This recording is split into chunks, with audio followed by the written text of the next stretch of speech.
امریکہ نے چین کے احکامات پر شینگدو میں اپنا قونصل خانہ بند کر دیا۔ صبح 6:18 پر قونصل خانے سے امریکی پرچم اتار دیا گیا اور 10 بجے چینی حکام نے قونصل خانے کا کنٹرول سنبھال لیا۔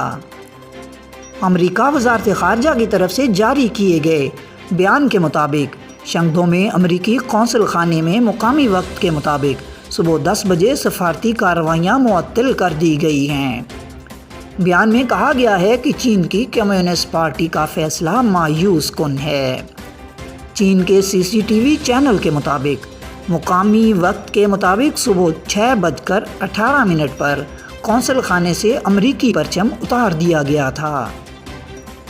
اس موقع پر قونصل خانے کے گرد ہزاروں افراد کا مجمع لگ گیا اور پولیس نے علاقے میں سخت حفاظتی اقدامات اختیار کر رکھے تھے۔ چینی وزارت خارجہ کی طرف سے جاری کیے گئے بیان کے مطابق صبح 10 بجے امریکی سفارتی عملے کے قونصل خانہ خالی کرنے کے بعد چینی حکام مرکزی دروازے سے عمارت میں داخل ہو گئے اور قونصل خانے کا کنٹرول سنبھال لیا۔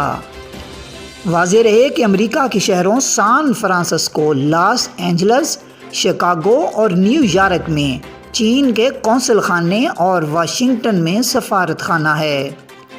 امریکہ کے بھی چین میں 4 قونصل خانے اور بیجنگ میں سفارت خانہ ہے۔ امریکہ کی طرف سے ہیوسٹن میں چینی قونصل خانہ بند کرنے کے احکامات دیے جانے کے بعد دونوں ممالک کے درمیان کشیدگی میں اضافہ ہوا ہے۔